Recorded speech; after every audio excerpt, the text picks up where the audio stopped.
Est-ce que Logan Mailloux pourrait être impliqué dans une transaction? Depuis à peu près une dizaine de jours, de plus en plus de rumeurs qui sont persistantes, comme quoi que le Canadien serait très intéressé à sélectionner au 5e rang Ryan Backer. Je comprends qu'il faut aller chercher le meilleur joueur disponible, ça c'est clair, on le dit assez souvent. Mais il me semble qu'il y a quand même beaucoup d'options pour le Canadien de Montréal au 5e rang. La gang, merci d'être là pour le show sur la passerelle. On start ce show-là maintenant.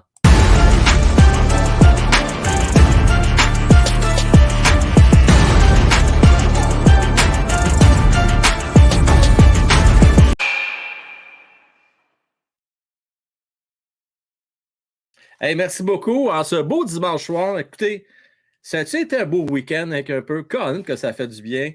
Une superbe belle fin de semaine. C'était beau, c'était chaud.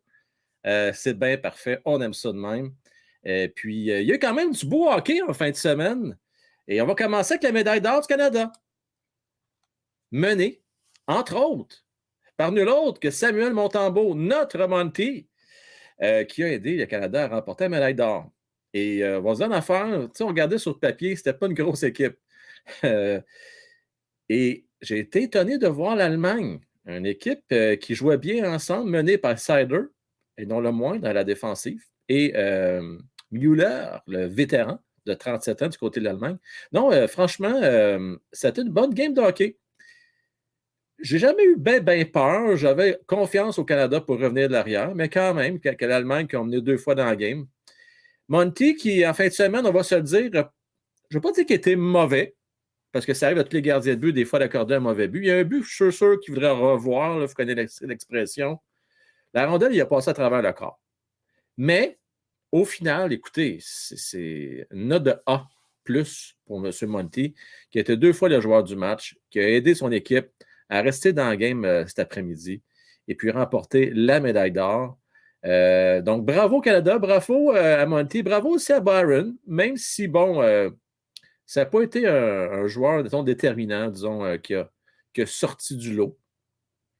C'est quand même de l'expérience qui rentre pour lui, du millage avec des joueurs professionnels. Donc, c'est intéressant de le voir aller. Fantilli, moi, il m'a laissé sur mon appétit. Il a fait un super beau but, par contre, hier. Samedi, je ne sais pas si vous l'avez vu, là, c'est un beau but. Mais en même temps, tu sais, le ton, un petit peu de passoire, cette séquence-là. Il a un peu déjoué comme si c'était un petit enfant à l'école. Ça a paru facile pour Fantilli, mais malgré tout, a fait le travail, a marqué son premier but hier, mais au final, ce n'est pas une grosse récolte pour Fantilli. Je pense que s'il comptait sur ce tournoi-là pour faire ses preuves et puis conserver son 2e rang, j'ai des petites réserves à savoir si ça a été suffisant. Je sais que sur la majorité des recruteurs, il est 2e au classement. Je suis moins convaincu, moi, avec cette performance-là, qui est toujours 2e. Je serais peut-être même pas étonné qu'il glisse au 3e ou 4e rang. J'ai bien hâte de suivre ça. Mais vous savez une affaire? Avec son gabarit, ça va toujours donner un avantage concurrentiel sur les autres joueurs. On aime ça, les séances de hockey, des gros bonhommes.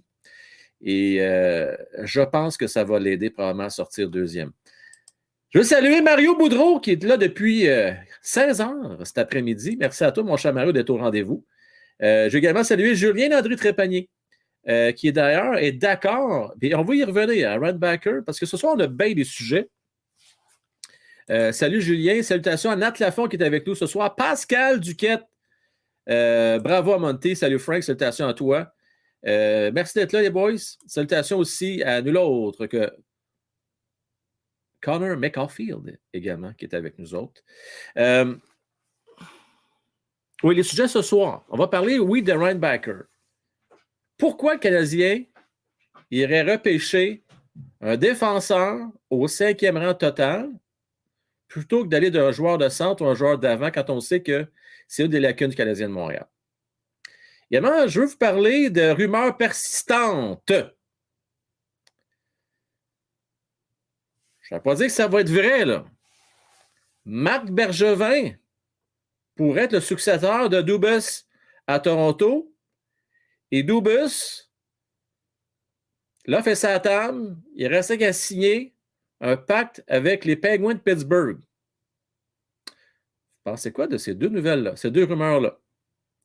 Est-ce que Marc Bergevin peut faire la différence avec les Leafs? On sait que c'est un champion du patchage. On sait qu'il a réussi à faire 2 plans quinquennales à Montréal. C'est déjà le double de Dubus en tant que directeur général. Et amener le Canadien en finale de la Coupe Stanley en 2021. Autre rumeur aussi qu'on a entendue pas plus tard que ce matin, ou qu'on a lu. Carter Hart qui est disponible. Ben, disponible, c'est un grand mot. En fait, Daniel Brière n'a fermé aucune porte. A dit qu'on pourrait très bien transiger Carter Hart advenant que l'offre soit intéressante. Ce que j'ai goût de jaser un peu plus tard avec vous autres ce soir également, c'est dans le cas de Carter Hart, là, pourquoi Carter Hart serait plus intéressant pour le Canadien de Montréal qu'un Monty qui ne va pas coûter trop cher et qui n'arrête pas de s'améliorer au fil du temps? Grosse question qui mérite d'être discutée. Revenons à Reinbacher. Revenons aux Canadiens de Montréal. Si les Canadiens vont repêcher Reinbacher, moi, je pense que c'est intimement lié avec soit une transaction qui va impliquer Logan Mailloux ou qu'on ne fait pas confiance à Justin Barron. Parce qu'on a déjà, du côté du Canadien de Montréal, on le sait, Savard, qui devrait rester avec le Canadien encore pour 2-3 ans, selon moi. Un bon vétéran, un bon 6e défenseur. Il y a 2 places pour moi à droite. Sur la première paire, pour jouer avec Goulet. Et sa deuxième paire, pour l'instant, pour jouer avec Matheson ou peut-être Harris, éventuellement, si advenant que Matheson soit transigé éventuellement. Parce qu'oubliez pas, à un moment donné, là, c'est bien beau avoir de la profondeur à défensive, là, mais on commence à en avoir beaucoup à gauche. Beaucoup, beaucoup, beaucoup. À droite, je pourrais comprendre le Canadien être intéressé par Reinbacher. Pourquoi? Et d'ailleurs, je vous invite à aller voir l'article, le super article de Julien aujourd'hui dans morduhockey.com. Parce que c'est le meilleur défenseur disponible, simplement. Et on le compare à pas n'importe qui. Là. Les comparaisons, il y en a plusieurs. Là. Mais entre autres, on dit que ça pourrait être un McDonough. Un Sider, mais un peu moins bon offensivement. Il semble qu'on a déjà un qui a ce profil-là. Il me semble que Goulet ressemble pas mal à ça. Moi. Pas le meilleur offensivement, mais responsable défensivement, gros bonhomme, peut s'impliquer, assez polyvalent. Il me semble qu'on a déjà notre futur McDonough. Malgré qu'on n'a jamais assez des McDonough. On peut en avoir un deuxième, mais pas de problème avec ça. Mais si on fait ce move-là, qu'on transige Logan Mailloux, ça veut dire que tous nos espoirs sont fondés en Lane Hutson. Il ne faut pas se tromper du côté du Canadien de Montréal, parce qu'on a besoin d'un vétéran, pas un vétéran. On a besoin d'un corps arrière à la ligne bleue. Ça fait longtemps qu'on n'a pas eu un vrai corps arrière. On a pris une chance avec Whiteman, ça a loin d'être un succès. D'ailleurs, Whiteman, je vous rappelle qu'il est encore avec le Canadien de Montréal, il est encore attaché avec le Canadien pour 1 an. On a besoin de ce général à défensive, comme l'était si bien Markov dans ses belles années. On a besoin de ce type de défenseur-là. On ne l'a pas pour l'instant. Matheson nous a montré des belles choses. Des belles choses. Est-ce que ça va se poursuivre? Ça reste à voir. Je ne vais pas considérer Matheson comme un joueur élite, par contre. Un bon défenseur sur une deuxième paire qui peut se porter à l'attaque, peut jouer sur une deuxième vague d'avantage numérique. Mais si on veut être une équipe aspirante et espérer un jour gagner le gros trophée, ben, ça va prendre un défenseur vraiment de calibre. Tu sais, là, de calibre, à la Markov dans ces belles années. Vous en pensez quoi, vous autres, la gang? Nicolas, salutations à toi. Sébastien Soulier, salut. Sébastien qui ne comprend pas, lui, de repêcher un défenseur. Je te comprends, Sébastien. Je comprends. Moi aussi, au départ, j'ai eu la même réaction que toi. Je me dis, pour une fois qu'il y a plein de bons centres, des joueurs d'avant, pourquoi faire cette erreur-là? Mais Sébastien, vous allez me voir me venir, hein? Si notre joueur d'avant, qu'on aime tant, puis qu'on veut avoir à Montréal, c'est Pierre-Luc Dubois. puis ça impliquerait dans la transaction un Logan Mailloux, plus un ou deux assets. Là. Mais à ce moment-là, je pourrais comprendre le Canadien aller chercher un Reinbacker. Et semble-t-il qu'on l'épie présentement, qu'on le surveille, qu'on le regarde aller énormément du côté du Canadien de Montréal. On l'aime bien. On aime bien ce qu'on voit de lui. J'aime pas trop l'idée, par contre, qu'on overreach un peu, mais ça ne serait pas la première fois que ça arrive. On le fait assez régulièrement dans le cas de défenseurs, de overreacher pour aller chercher des défenseurs qui, on pense, peuvent amener un gros plus à l'équipe. Parce que, rappelez-vous, en tout cas pour ceux qui ont suivi ça comme moi, là, si on recule il y a 2-3 mois, dans le top 10, il n'y avait vraiment pas de défenseurs. Right-backer, c'était 12-13 sur la majorité des listes. Les 10 premiers, c'était tous des joueurs d'avant. Et là, oups, tout d'un coup, Right-backer commence. Ça fait penser à un certain Kéké, ça. Qu'on ne voyait pas ses listes, puis il a commencé à glisser. Je ne sais pas dans quelle mesure que le Canadien peut influencer ça, moi, ces listes-là, mais ça me fait rire. Kéké, c'était pareil. T'es pas top 10, commençait à glisser, t'es rendu 8, 7, 6. Pourquoi? Parce qu'on savait que le Canadien était intéressé par un joueur de centre. Et les Canadiens, on veut reacher. Excusez-moi l'anglicisme, le veut reacher, ça veut dire aller chercher, repêcher un gars qui ne devrait pas sortir aussi haut comme sélection. Ceci étant dit, ça ne veut pas dire que c'est nécessairement une erreur pour le Canadien de Montréal. Si on a Pierre-Luc Dubois, si on a Reinbacker, le Canadien est amélioré. Ça va dépendre de ce qu'on va donner en retour. Maintenant, je reviens encore avec Michkov. On en a parlé souvent. Ça sent pas très bon, la gang. Je n'ai pas un super feeling. J'ai vraiment pas un super feeling. Pas l'impression que les Canadiens vont le prendre. J'ai vraiment pas l'impression que les Canadiens vont le prendre. Et si jamais Logan Mailloux n'est pas impliqué dans une transaction, je serais vraiment étonné qu'on ait du côté Reinbacker. Même si on n'a pas beaucoup de défenseurs de droitier, selon moi, on va vraiment se tourner vers un Leonard ou un Benson. Le style de joueur qu'on a besoin, Leonard en premier. D'ailleurs, allez lire Noah qui a fait également un article sur nul autre que Leonard dans mordudehockey.com. Sylvain Côté, CH doit repêcher plusieurs gardiens. Sylvain, au moins un, de préférence première ou deuxième ronde. Idéalement deux, je suis d'accord avec toi. Plus que deux, je ne pense pas que c'est nécessaire. Parce que là, on a quand même des gardiens renouvelés. Il va y avoir des décisions qui doivent être prises dans le cas de Primo, dans le cas de Descartes, dans le cas d'Aubus. Il va falloir qu'on se décide à un moment donné. Parce qu'il va falloir les re-signer, ces gars-là. Décider sur qui on mise. Je ne suis pas très enthousiaste. N'oubliez pas que Monty aussi également va falloir qu'on signe. Montembeault, je vous rappelle, va être agent libre sans restriction pour la fin de la saison 2024. Ça, c'est dans moins d'un an. Alors là, l'importance de signer 3 ans pour aller chercher qu'au moins gagner 2 ans d'autonomie. Minimum 3 pour Monty. Puis on en a parlé, je pense que le 3 millions par année, 3 ans, dans son cas, s'il accepte ça, c'est bien correct.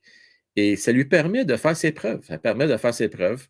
Un gardien de but, on l'a vu. Je pense que c'est le meilleur exemple qu'on a sous les yeux, c'est Monty. Ça prend du temps à se développer. Monsieur Mario Boudreau, Frank, c'est du blablabla, c'est tout. Jamais on repêche un def en 5e. Oh ben, oh ben, oh ben. Mario, t'as-tu connu un certain Svoboda, Peter de son prénom? Je sais, je recule loin. En 84, 85, dans ce coin-là. Repêché 5e au total. C'était une surprise. Un petit défenseur tout petit. A quand même donné des bons services aux Canadiens de Montréal. Faut jamais dire jamais, Mario. Jamais dire jamais. Ceci dit, toi et moi, on aimerait mieux qu'on aille chercher un joueur d'avant. C'est certain. Je suis d'accord avec toi là-dessus, mais il ne faut jamais dire jamais. Sébastien Sweeney. Je crois que le top 5 de repêchage va être meilleur que PLD. Oui, mais les Canadiens ne prendront pas, Michkov. C'est ça le problème. Par contre, Sébastien, ce qu'il faut espérer, peut-être que les Sharks de San Jose pourraient se laisser tenter par un Michkov. Peut-être. J'ai des sérieux doutes. Tu sais, puis comprenez-moi bien, là, c'est rien contre les joueurs russes. Il qu'on soit clair.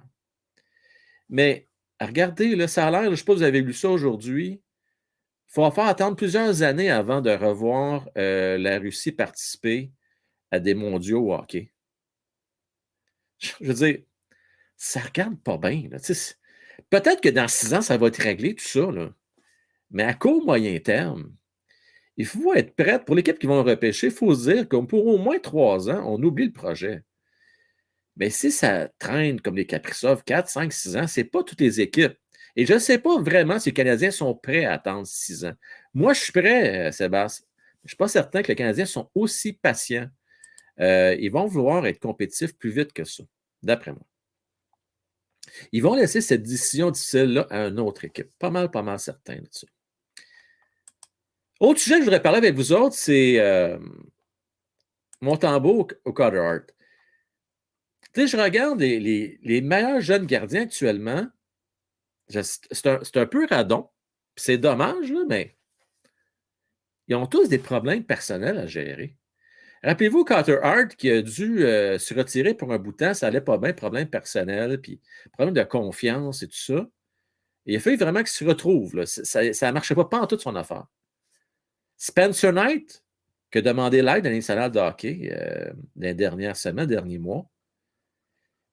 Je ne sais pas pour vous autres, là, mais on a un Monty dans notre équipe qui vient de gagner une médaille d'or, qui a bien fait pour le Canadien. Il a détrôné Jake Allen comme premier gardien d'équipe. Il coûte pas cher. Pourquoi aller absolument transiger, donner des bons jeunes? On commence à monter une équipe qui a de l'allure. Pourquoi donner des bons jeunes pour aller chercher un point d'interrogation? Tu sais, Carter Hart est supposé être bon, on le sait, mais il n'a pas vraiment démontré. Il y a quand même une saison pas si mal cette année dans les circonstances, là. Des statistiques intéressantes, mais tu sais, je regarde ça, ça se compare pas mal à Montembeault. Mais, vous savez comment ça peut être, comment je pourrais dire ça? Pas persistant, mais ça a beaucoup d'impact, beaucoup de poids, une réputation d'un joueur. Tu sais, c'est un gars qui a été repêché assez, je pense, tôt, c'est début deuxième ronde, je me souviens bien dans le cas de Carter Hart. Beaucoup d'espoirs ont été fondés en lui. Il était très bon junior et au début, quand il est arrivé avec les Flyers. J'ai l'impression qu'il va surfer pour un petit bout de temps là-dessus, Carter Hart. Mais Canadien de Montréal, selon moi, de ne pas se décolleter. Je ne sais pas ce que vous en pensez, mais moi, je préfère donner toutes les chances à Monty, garder mon cash. Ma salaire va monter en passant. Les rumeurs entre 84 et 85 millions par année. Prenons notre temps, gardons notre cash. Quand ça va être le temps dans 2 ans, on va voir ce que Monty va nous avoir donné. Jake Allen sera plus que le Canadien de Montréal après les 2 prochaines saisons.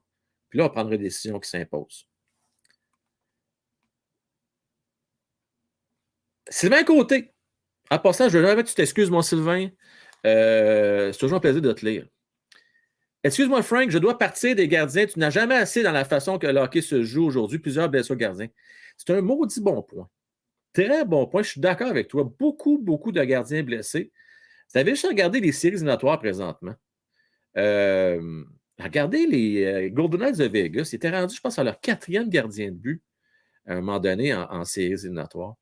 Tu as tout à fait raison, Sylvain. On n'a jamais assez.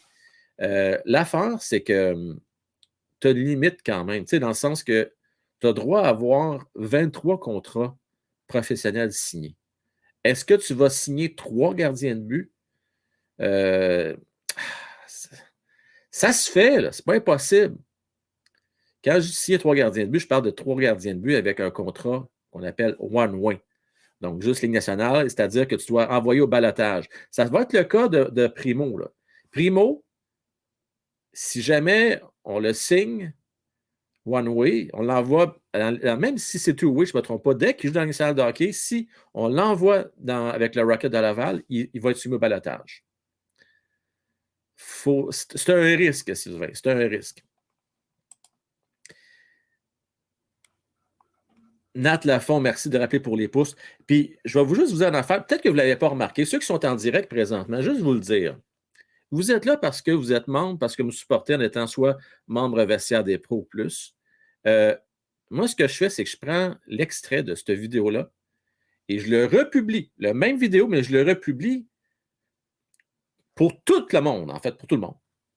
Je fais ça à 11h30, minuit le soir, le dimanche, pour laisser la chance de voir le live. Que ça vous tente de retourner, je ne vous demande pas nécessairement de retourner voir le live au complet, mais si vous voulez juste aller faire votre petit pouce, vous allez faire une différence. Parce qu'en général, vous regardez, vous êtes à peu près une cinquantaine à regarder les membres, cette vidéo live-là, mais vous êtes au-dessus de 2000 depuis plusieurs semaines à l'écouter en redifféré. Donc, tous ceux et celles qui sont pas membres vont l'écouter en redifféré. Donc, ça vous demande, ouais, je sais, vous devez travailler en double, Nat. En d'autres mots, le plus important, je dirais, je ne vais pas dire de ne pas liker ce show-là, likez-les, là, direct, là, mais le plus important, ça va être de liker celui que je vais publier ce soir dès minuit. Parlant de rediffusion, parlant de show, pour les 5 dernières minutes, je vais vous parler d'une petite nouveauté. J'ai fait un sondage. Si vous n'avez pas été voté, j'invite à le faire parce que je vais faire un petit changement à la programmation. Puis une nouveauté que je veux tenter. Tu sais, en fin de saison, même, c'est le temps d'essayer des expériences. Et je vais tenter quelque chose de nouveau avec vous autres d'ici la fin de la saison 3 de One Time Rocket. Donc, allez voter. Le vote est simple. Vous avez 3 sélections de programmation. Ça va vous prendre 1 minute voter. C'est dans la zone communauté. J'imagine que vous savez où ce que c'est, parce que là, si vous regardez le show présentement, c'est parce que vous avez été dans la zone communauté, ou bien parce que vous avez été invité via Patreon. J'ai également, soit dit en passant, tous les abonnés Patreon envoyé aussi le même sondage. Donc, vous pouvez également voter vous aussi. Mario qui a voté pour Trump. Pas de politique, Mario, ce soir. Commence pas. Je savais pas que tu es américain. Bon, Mario, je savais pas ça. Tu vas prendre quelque chose. Je pensais que tu étais un Acadien, moi. Un gars de Nouveau-Brunswick. Ah, on apprend des choses ce soir, la gang. T'es bien fin, Sylvain. C'est très, très apprécié. T'es bien, bien fin. Sincèrement. Je reviens maintenant à l'actualité hockey. Les Stars. Moi, déjà, j'étais en mode finale de Coupe Stanley. Je me souviens la semaine passée. On va assister une finale entre les Panthers de la Floride et le Golden Knights de Vegas. Là, déjà, je posais la question, bon, qui va gagner la Coupe Stanley? Puis, je me souviens pas qui, mais il y en a un qui m'a dit, Frank, c'est pas encore fini. Je pense qu'il avait raison. Les Stars qui ont provoqué un 6e match. Tout peut arriver dans un 6e match. Est-ce que les Stars vont faire l'impossible? Est-ce qu'ils vont arriver à pousser dans les câbles Golden Knights de Vegas pour un 7e ultime match? Je veux dire bravo à un de mes préférés, Jason Robertson, qui finalement, il a répondu présent. Finalement, il y a des bonnes séries. Il a marqué dans les 2 derniers matchs. Il n'y a pas le 16 nécessairement, la carrure d'un joueur de séries éliminatoires, mais a marqué des buts importants et c'est ce qu'on veut d'un gars, la Jason Robertson. Donc, bravo.